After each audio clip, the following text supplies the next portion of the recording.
Pathian thu ngai thang rombung thum chang somni pakhata nima sela tu na dan le zol nai tar hiat tirangin dan lawa pathian fel na chu tilanin omta chu pathian fel na Isu Kristari na wanga ringa piang na tilan om chuani rombung li chang lia tin na thok tu hlo chu khongai na ruat ani lawa batar ruat ani zoke ama ra chu na thok lawa pathian ngai sak lo thiam chan tir turing zokarin na chu ama fel na ruat ani mi athil ti ngai tu lawa pathian fela ruat chu mala som sak thu davida poin an bo chen da ngai dam om le an sual te khu om chun nga thole lalpan kholona na ya ruat lo chu enga thole tia so yang khan chang som ni pakhata siri chuan arin na chu felna ruat ani ti hi ama wang chawaziak ani lova keimania wang poin ani iswa kan lalpa mi tijinga ta kai tho tu suring tu kan ni a kan rin na chu felna ruat ani don chu iswa chu kan sual wangin man tirin oma thiam kan chan na turin kai thoin om boka lalpa na thu kan ja ta mal min som sakro se tun tu ma hian dan le khongai na han sai rek ka doa he kan rama hianin pathian ngai sak tu an lo pung ta zela koran ho po ro pui takena kalmu mupa he pathian ngai sak na khowela hian thil poi mo ma sa kan riat chu dan lova pathian fel na lo lang hi ka chan vawani ti don son hi ni a hey voin thleng hian mitam tak ko rana rong bol tu da chuan pathian khongai na tran chan na chang an threlova an thiat chun ang dan an zoma an thiat chun ang dan chu an bo cheve boka chu ti chung chuan dan lova pathian fel na hi an ngai tha tlat mai hi karil rutina tu ani a khoi na rong bol na hian tu ma an tling lova an tlin lo zia te sia in mi ten pathian fel na hi avaro puye manti heta hianin dan lova pathian fel na chu ti lan om ta ati a pathian fel na pathian hi mi fel takani ti ngot ani lo pathian felna lo lan chuan chu Krista hi nia chu Krista chuan misual hi ngai damina omani ti apuanga chu Krista chuarin misual hi mi fela puan ania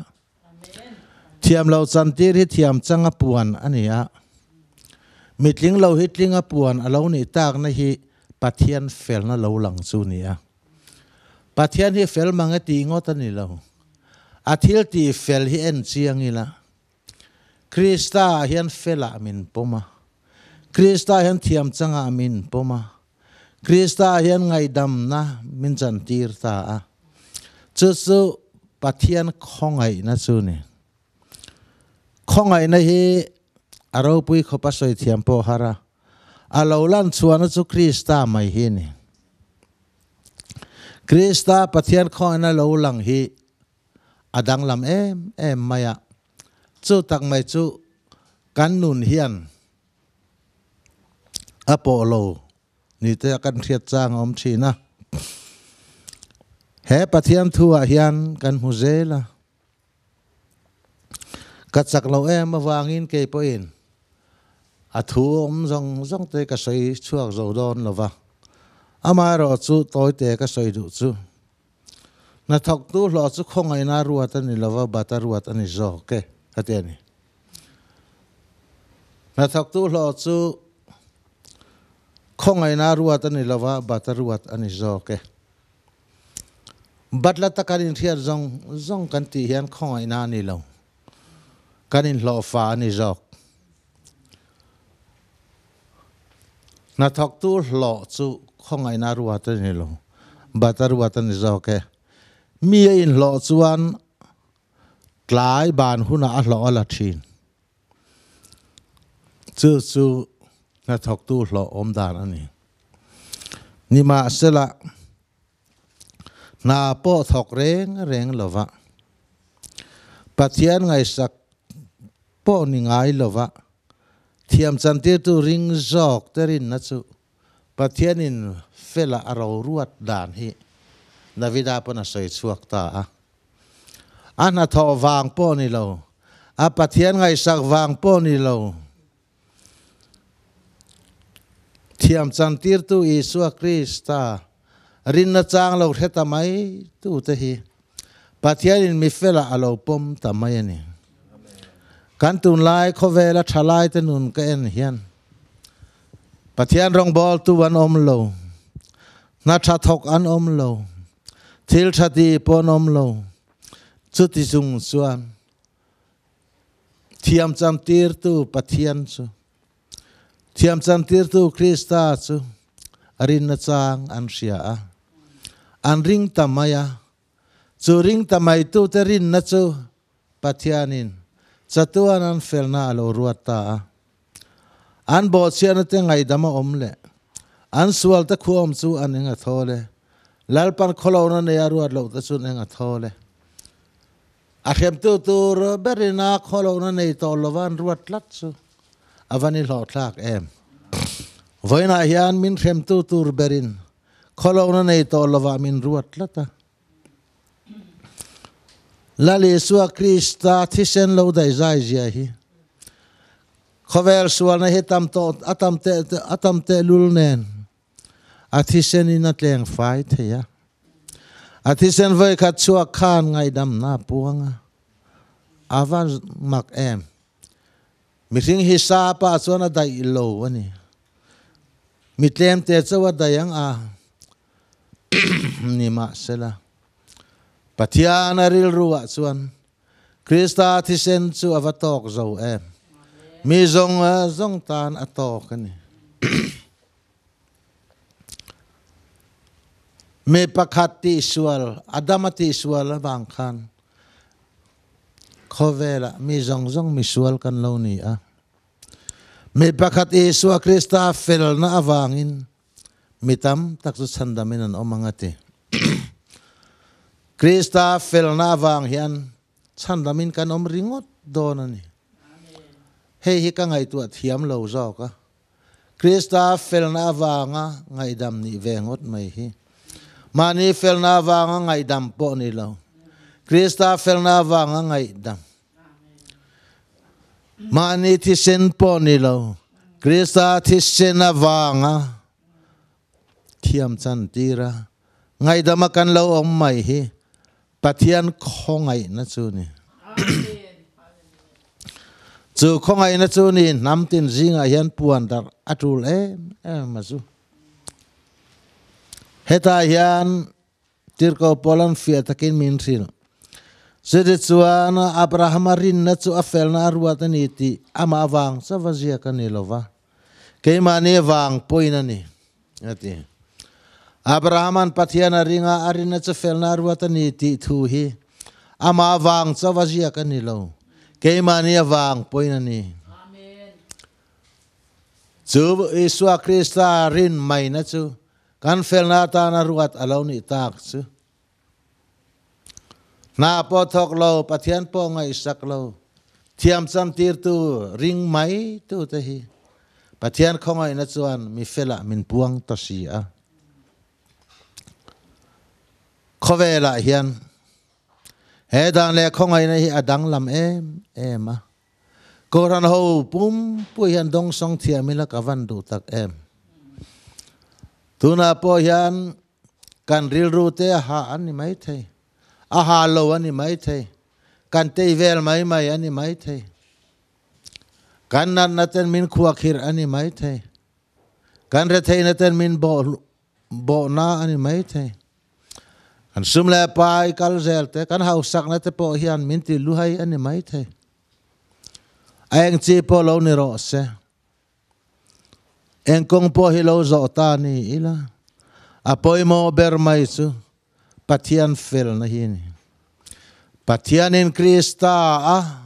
kan chan vo alo puan hi ngai poi mo va hun em câu ran hoa hiền à varit lem em cái gì Isua Krista kan chan vô hi varit lem em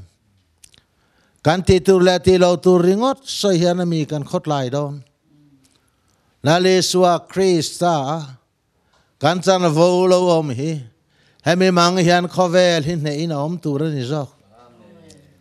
Sewang suan suan he na traber su thisen thiang lim hi ni la le Isua Krista thisen hi puang nem ila hei hiri nem sela Koran hoa le pona te han lori chua sela mi te han sual hin vakal san don chiang em ei ru chui tu zong po hian Krista thisen hian ma chuan sela ei ru ho chunin puan mai ka varing thin em nima se tu na chuan khovel ro rel na kot chuan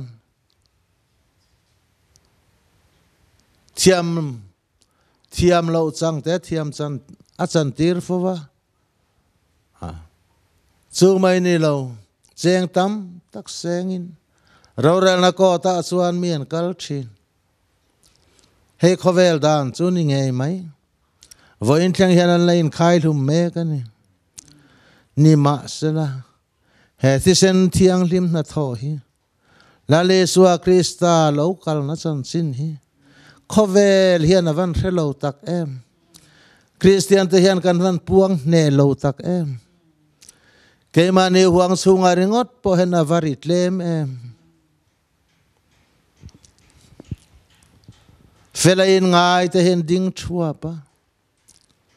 angai na relo te hi anom thupa an sual le an fel po relo om mai te hi rong bol tu kar wanga em Asual po hello, afel po hello. Misual ero su hesi te hi kan vatam em. Hetiang mai anun hi azat tha kasin o. Rong bol tu si. Pathian ko ran ho jing amo phurna changa rong bol tu si. Pathian laka sual level te po thiar rang thiam lo te hi.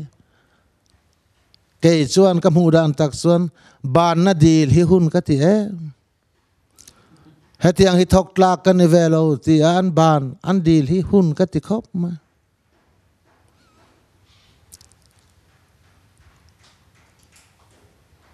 chuwang chuan dan anga fel na kong zo in sia te hi la le suwa chan chinan bo em mai ni mak ta ka ni chuwang chuan tuna po hian miswaleng malawan ngai ten lalpan awlom lomangai dam na thuan puanga ne na chulalpa ta ni hallelujah han ti te hi an ma ni som tu le an thin lung thong tu lo ni ve se ka van du em koran ho lo din tir atangin Misual sandam te hian ko ran ho nun atinua ma sual ngai dam na chang tu te an ko ran ho an ti lim thin tuna po hian khovel ne na thaber chu thi sen thiang lim manga ngai dam na kan chan hi kan kholaya te kan in chunga te ko ran ho chunga te lo lar sela lo lang sar sela ram hi chu siam that ani nge yang kan sarkar nge po in sumhar sadna ane zong hi Lale suati sen lam hoi hian ngai tuana mangse sum chuan nga mai hen ka varing tak em Isua Krista thi sen lut na hi khovel hian a relovani adai zai zia relovani mire theitan mal som na dam lo te tan dam na misual tan dam na ke bai te tan ke kal thei na dam na fam kim chu ni chiang mai chuwang tak chuan ani he ngai dam na thi sen lu lo chuak hi khongai nei na khat hallelujah amen chatuan po ka ngai lo tur ngai dam na thi sen misual fai na lui chu chatuan po na kang lawang amutu tele resiang tu ten pathian an lo fak na hi ho I tom pui ve mai te ngua he kan chung kwa le kan rama po hian he thi sen thiang lim wang hian Israel ang u he ta hian kan mamo chan na kim chu ome chuta chuan ani mi te an lo lim thin ni amak khop mai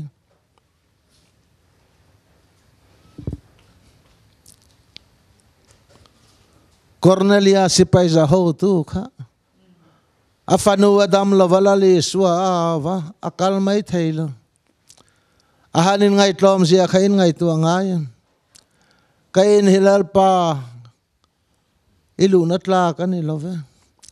thu so soila ka fanu he dam mayang alo dam tange ya hetiang hian ani tlom nahi mal som na lo chan thin ni kan rama yan rong bol tu nun zong hilo tlom se ka van du em thil fiatum li rin rong bol tu ke kan han pen te hi hoi soi fia lawang ui chang mayang u idong mayang oi pom mayang u khai a soi fia hi zong minan kham em a hil fia te poi minan ning em mi thil chan soi fia sak te hi an ngai theilo mi thil don thil fia sak te an ngai theilo I chang ve mayang u kan chana kan don ve mai lo chuan midang ten an oi theilo chuwang tak chuan Pentecost ne tharau the alim lo thleng po kha Peter tenin tinei tu chuang lo mi zong chunga tharau the alim lo thleng ani hi Zoel ana soi kha mi zong chunga leitur tharau zo lo thleng ani he ti mai ain tinei tu lo mi zong tar ni ti au khanin huat berzok su Vaina po yan chu lo ni le thin nang ni tan po ni ti hotu te hi ni Isua du lo tu te khatsu chuwang tak chuan tlang dewa soyangai nang ni po ati chawani ti huat hi zudatani suan huang khani nang ni tan po ni e ti hi o yang ukhai Pastor le rong bol turual tan po ni e ti hi o yang ukhai Rong bol turo pui tak po ni la engang mi po lo ni la Patian fel na tel lo chuan eng ma kan ni lo Krista patian na thoro pui tak hi hoi puang zelang ukhai kor hana hayan lo ri jing se ka van du tak em ari tle me maya kan chung ku a thewa te po hian kan dama wanga lom tu sei diat chau po ni lovin lale suwa Krista wang hen lom tu so yang ukhai mal som na kan dona wanga kan chung ko in khom lom tu kan sei te hi tok love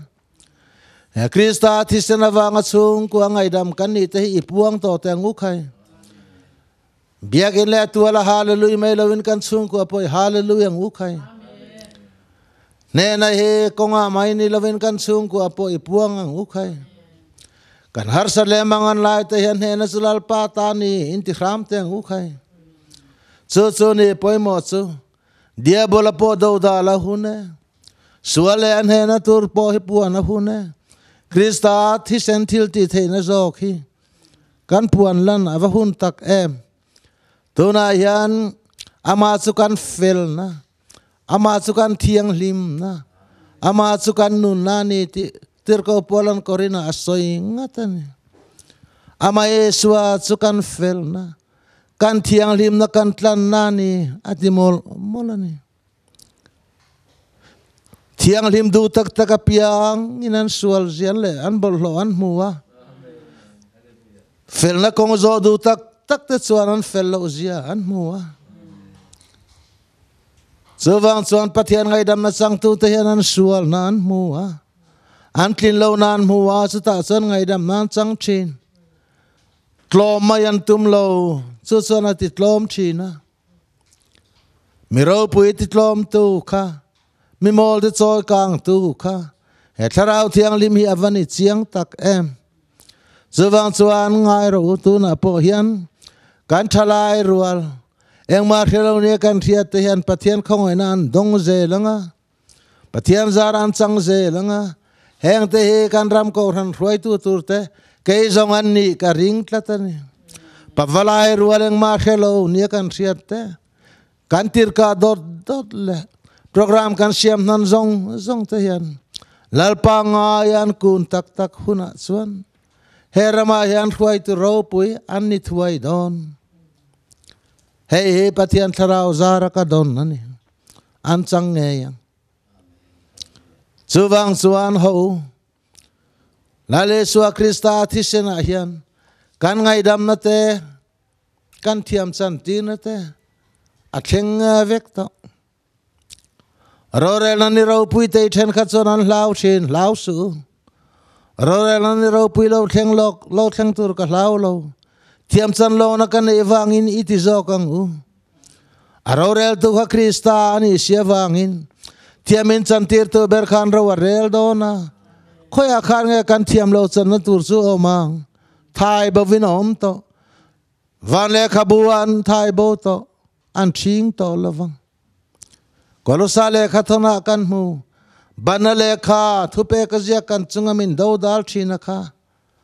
ala bo ta sia krista thisenina thai bo ala bo to wangin banei to lo pathian ma ngai dam na chang kan vani chiang em Filemona ina kirtura onesima tanina tanga pola na thon khan leka thon moi le ngai nom ro pui kan huwa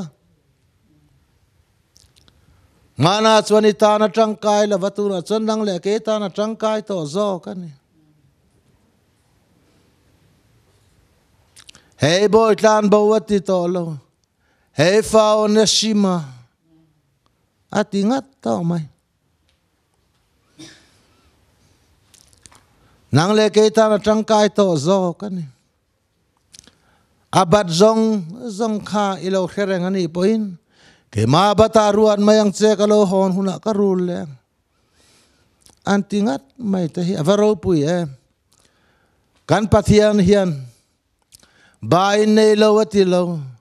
kan bat zong hi krista na ma bata ruata wangin min thing don to lo afa pa yesua krista mangin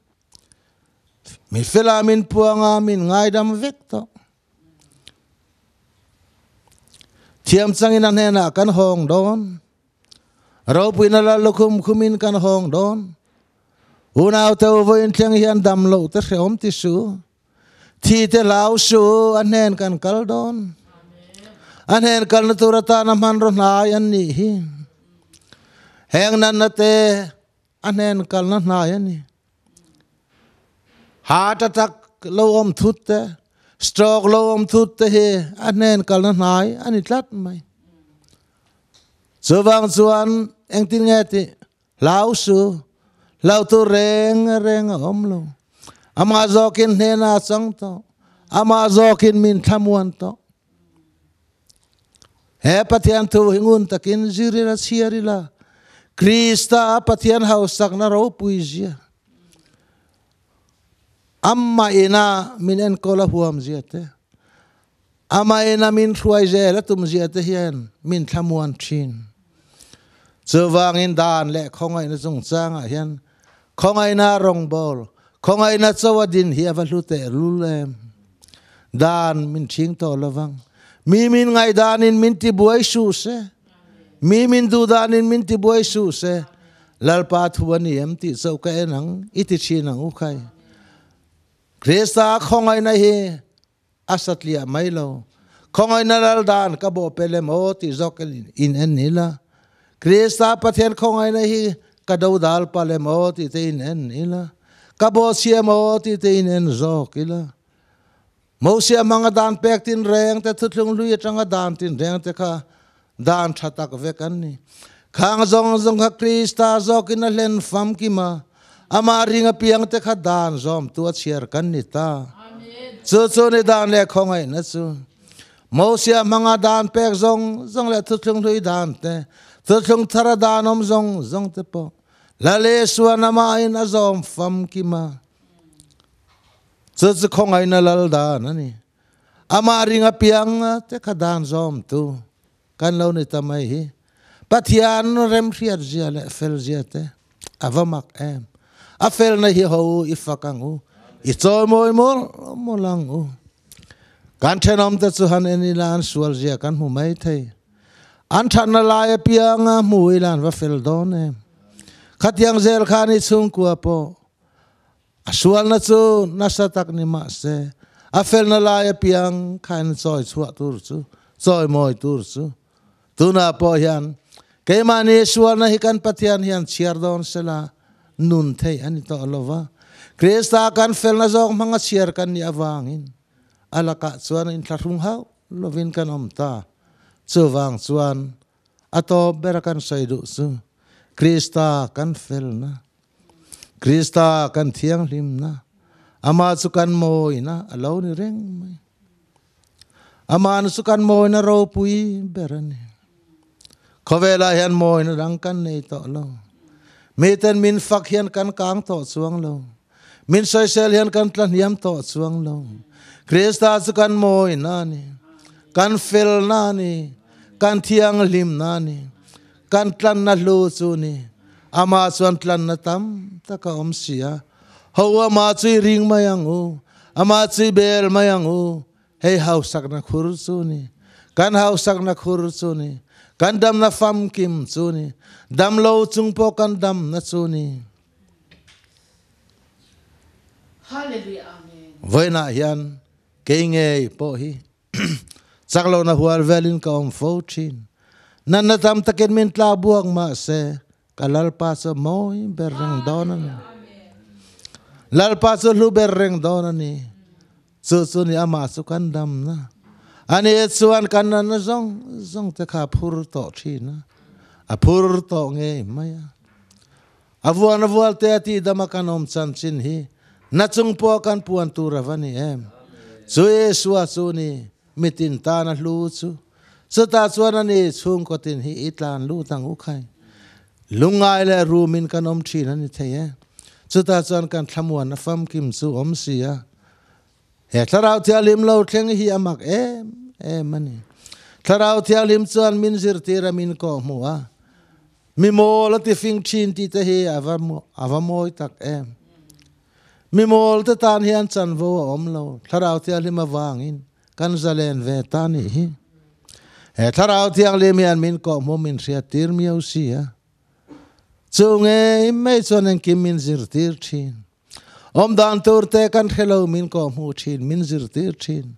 nun dan tur te kan hello min zir tir thin atok te in min kai ruai thin emotion purna lo mero hi chu tu mai nan dang thei lo he purna hi